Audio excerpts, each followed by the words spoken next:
Unless we put medical freedom to the Constitution, the time will come when medicine will organize into an underground dictatorship. To restrict the art of healing to one class of men and deny equal privileges to others will constitute the Bastille of medical science. All such laws are un-American and despotic and have no place in a republic.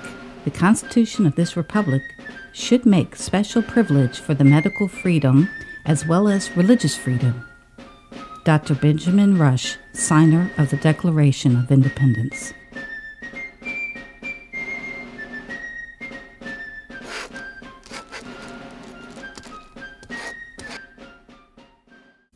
Did you know that just smelling the fragrance of a rose can bring healing and elevate your mood? Even when the scent is too faint to notice, healing has taken place. The sense of smell, facilitated through the olfactory nerve, invites the fragrance of essential oils into certain regions of the brain, enabling the body to process them naturally. The scent has the ability to stimulate the limbic region of the brain, the pineal gland, and the pituitary gland. The nose is wired differently than all the other four senses, as it carries molecules directly into the emotional center of the brain where traumatic memories are stored. Essential oils are a vehicle by which repressed emotions can be released. The sense of smell is the only sense that affects emotions. The Bible tells us that God was moved to compassion through the sense of smell, as in the account of Noah's offering after the flood. In Genesis 8:20 and verse 21, it says, "Then Noah built an altar to God and offered burnt offerings. And the Lord smelled a soothing aroma and said in his heart, I will never again curse the ground for man's sake."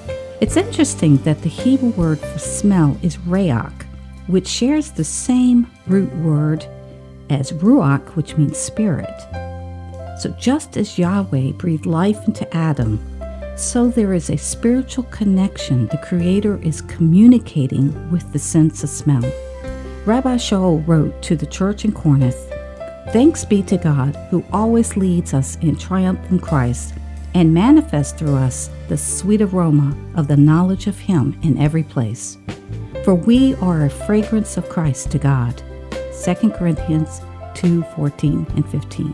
In other videos, I've talked about the fragrances of the Bible and how the plant and the essence of the essential oil is called the lifeblood of the plant. And today it offers us healing. Essential oils are emotionally, spiritually, mentally, and physically healing and can actually transform diseased tissue into thriving, healthy cells. You see, essential oils was God's first medicine. It's the original medicine that was created on the third day. And these fragrances that are mentioned in the Holy Scripture were present in the Garden of Eden. In Genesis 1:13, it says, "And the earth brought forth grass, the herb that yields seed according to its kind, and the tree that yields fruit, whose seed is in itself according to its kind. And God saw that it was good. So the evening and the morning were the third day." You see, when God spoke life to these plants, His word went forth in power, creating life, and it continues to create life in the lifeblood of the plant, which is the oil. The scripture shows us that God gave us natural herbs, including these extracts, for medicines.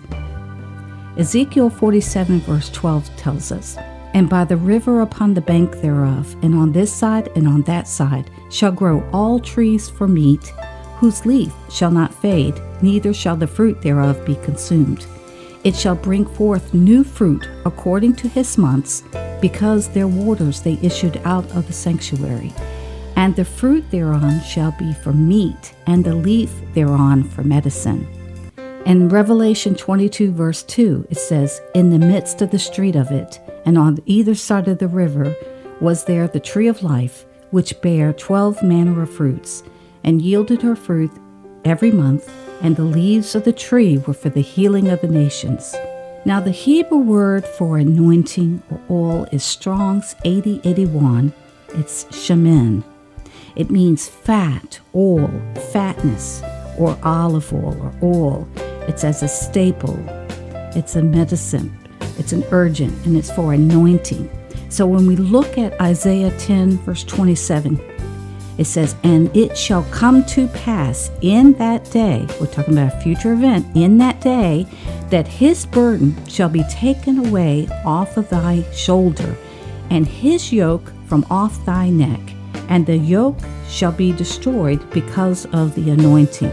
You see, it's the anointing that breaks the yoke of disease and burden and the yoke that's upon man right now. Now, we are a kingdom of priests, and we need to know and discover, rediscover, if you will, the secrets of the Kohanim, of the priest, and how to destroy the yoke of bondage of disease and illnesses that's on us in this time. This is why the enemy is working so hard to keep this information from getting out. You need this information so that you can get well and be set free from the yoke of sickness and disease. You see, this is the time that we're in. When I wrote this many, many years ago, I said that there will come a time when you may not have access to medical industry or healthcare. Well, guess what? That is today. We are entering in that time right now. And so you can rest in knowing that God wants you healed, and He doesn't want you to be dependent on a medical industry, especially the pharmaceutical system. He wants you to be dependent on Him. He's already given us the answer in His Word, that the healing is with the leaves, it's with the essential oils, it's with the natural herbs and substances that He created on the third day. I hope this blessed you. I hope you'll continue to watch our videos and share with me your testimonies of how God has used these words to heal you. Thanks for watching.